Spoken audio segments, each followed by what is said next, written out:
Look, I'm going to be 100% real with you, right off the rip. I've been playing this beta non-stop, and underneath all the absolute chaos and hair-pulling nonsense, this game has incredible potential. And I will stand here today and tell you that there is a foundation for a masterpiece buried in here. But right now, some of these issues are driving me completely insane. I am losing my fucking mind over things that should not be happening in the game with this much budget and 4 years of development behind it. Now, I am not here to just blindly hate on this game. We literally get enough of that on Twitter. I don't want to be joining that fucking train. I want to actually be constructive as much as I possibly can. I actually want this game to be good, but we need to get fucking angry about what is broken before we can appreciate what actually works. So today, we are starting with the absolute mess, the cons, and then we will move on to why I still have hope with the pros. Drop a like, hit subscribe, and let's dive in to this fucking disaster.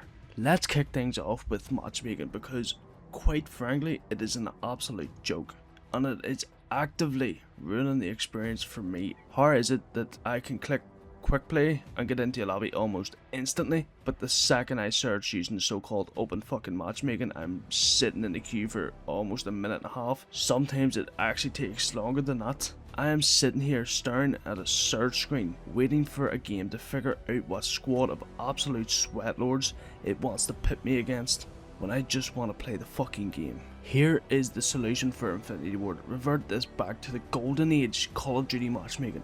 Ping needs to be fucking king. Again, stop prioritizing complex algorithms over connection quality and queue speeds. If a player searches for a game, match them based on their connection instantly. We shouldn't be waiting nearly 2 fucking minutes just to get thrown into a server where everyone is slay cancelling with laser precision. Fix the fucking queue times, prioritize ping, and bring back continuous lobbies for the last goddamn time. Now, let's talk about the map suite, because it is a massive mixed bag, and we have to start with rooftops. This has to be, without a shadow of a doubt, the absolute worst fucking map in this entire beta. I cannot express to you how much I despise the design and layout of this map. It feels like it was engineered in a lab specifically to cater to every camping virgin on the planet. There are 50 different sight lines, 80 multi-level windows, and 0 flow. Now that may just be me, I don't know. You can literally try to push into the middle of the map. You're either going to get sniped or absolutely shit on with someone with an SMG.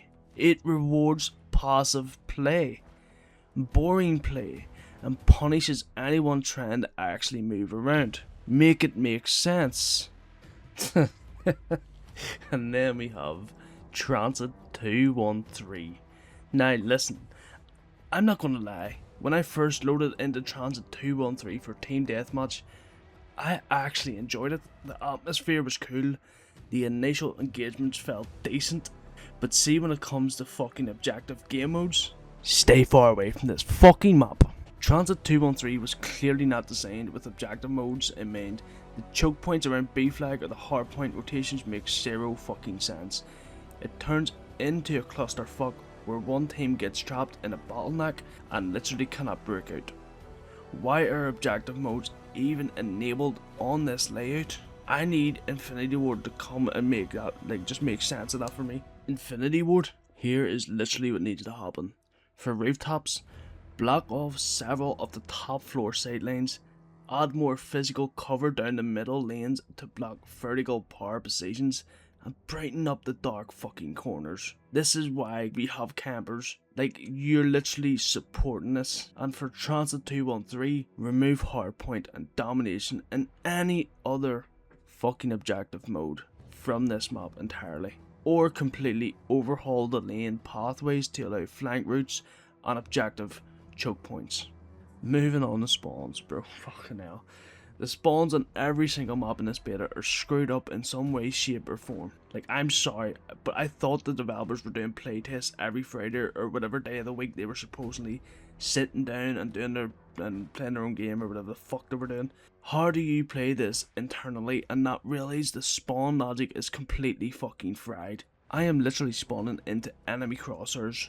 I've had moments where I kill a guy, turn around, and that same guy is 3 feet behind me and finishes me off. That is not dynamic spawning. That is a punishment generator. Ditch that aggressive squad spawning algorithm that places players near active combat. Modern Warfare needs to be a traditional spawn anchor system. If Team A holds Site A, Team B must spawn at Site B. Spawning us in the line of sight of an enemy who is actively firing their weapon. What do you expect to happen? Like, man. Now, it's no big surprise, but up next we have to talk about wall hacks and third party cheats already showing up in the Modern Warfare 4 beta. Now, I'm going to be completely transparent with you guys. I have not personally ran into a blatant rage hacking cheater in my own matches yet.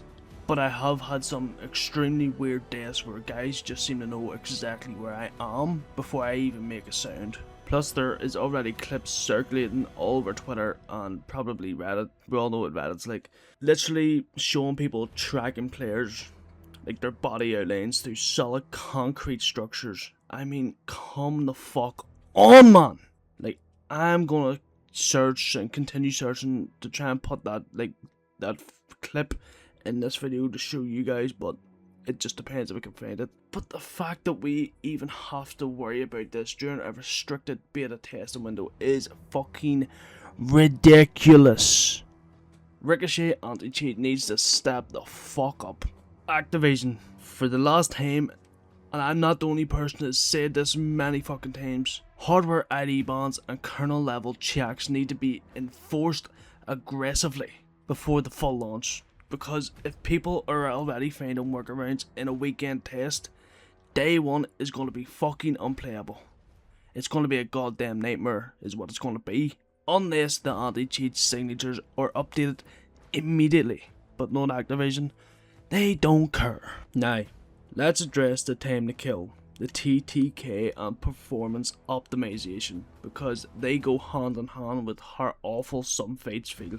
Right now, the TTK consistency makes no sense. I will dump nearly a full entire magazine into someone's chest at point blank fucking range, get a hit marker after a hit marker, and then they snap onto me and delete me within what feels like 2 fucking bullets.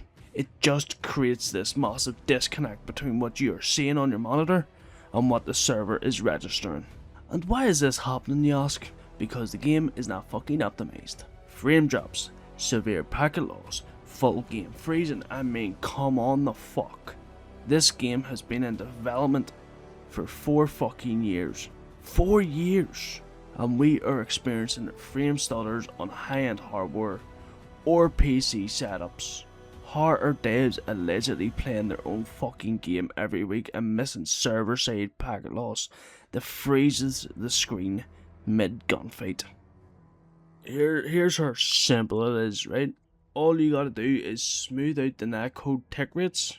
The TTK issue isn't just weapon damage stats, it's super bullets caused by low server update rates, bundling damage into a single fucking frame. Fix the tick rates, clean up the memory leaks causing PC and console frame drops, and stabilize the fucking servers. Or do you not know what that is, or do you not know how to fix? Oh, forgot, you'll never fucking admit that shit anyway. The final major issue on my list is the gunsmith. Listen, we all love building weapons and throwing attachments on our guns. I am literally the best example of that, even though I don't know what I'm doing half the fucking time. Customization is a core pillar of Call of Duty, but Jesus fucking Christ, what are these attachment penalties in this game? Why does almost every single attachment in this game have more negative stats than positive ones? You want to put a simple red dot optic on your gun? Great. Now your aim down sight speed drops by 15%, your sprint to fire is worse, and your movement speed takes a hit. Why are we being heavily penalised just for trying to customize our weapons. Infinity Ward, can we please stop punishing the player for using the features you built into your game, man? What do you mean? I want to understand what's going through your fucking head when you're creating this goddamn game. It is so simple to fix. Simplify the attachment penalties. Basic attachments like optics, standard grips and basic magazines should have purely cosmetic or neutral trade-offs. Save the heavy negative stats only for extreme modifications like heavy suppressors or high caliber barrels. Let us build fun guns without making them feel like heavy blocks of fucking wood. Alright, take a deep breath. We got the frustrating stuff out of the way. Now let's be positive and talk about why I reinstalled this game. Because when this game works, it works. Hands down, my favourite map in this beta. Now, I don't know what secret formula they use for this laid, but Silkworm is practically perfectly designed. The lane pacing is fantastic. The sight lines encourage active gunfights instead of corner camping, even though there are some campers there, but like the engagement ranges feel incredible. Yes, the overall spawn system needs work like I mentioned earlier, but structurally Silkworm is a top tier Call of Duty map. Infinity Ward, give us more like this, man. And next we have the UI. Can we literally get a round of applause for a user interface that actually makes sense? The UI in this beta is a massive upgrade over recent years. It is clean, sleek, intuitive, and you don't need a degree in graphic design just to change your perks or check your stats. I am so happy they listened to player feedback on menu navigation. And can we talk about the weapons? The guns look, sound and feel utterly amazing. Running around the map with the M4, snapping with snipers or shredding at close range with SMGs. The animations and audio feedback are top of the line. Okay, to be totally fair, the secondary pistols are kind of abysmal right now and serve basically zero purpose. But the primary weapon handling, you literally cannot get any better than this. The gunplay feels elite, and that brings me to the absolute biggest positive of this entire test, the core gameplay. Underneath all the spawn bugs, underneath the server lag, and underneath the broken gunsmith stats, I will happily die on the hill saying that this game has the foundation to be one of the best Call of Duty games we have seen in years. The weight of the movement, the responsiveness of the combat, the gun feel, it has that special spark that makes you just want to hit search for next match. That is why I am so annoyed and why I got so angry in this video. I'm not passionate about games I hate. I get angry because I see how close this game is to being a 10 out of 10. The core gameplay loop is genuinely phenomenal, and if the devs can just polish the outer shell, we are in for an incredible year of Call of Duty. That is my honest, constructive and slightly rage-fueled breakdown of the Modern Warfare 4 beta. If someone somehow at Infinity Ward watches this video, fix the netcode, tune the spawns, scale back the gunsmith penalties, tweak rooftops, and you will have an absolute masterpiece on your hands come day one. What do you guys think? Are you loving the core gunplay, or are the spawns and matchmaking driving you insane too? Let's start an argument about it in the comments below. But drop a like if you enjoyed the video, subscribe for more Modern Warfare 4 content, and also turn notifications on to never miss that content. And I will see you in the next one. Peace.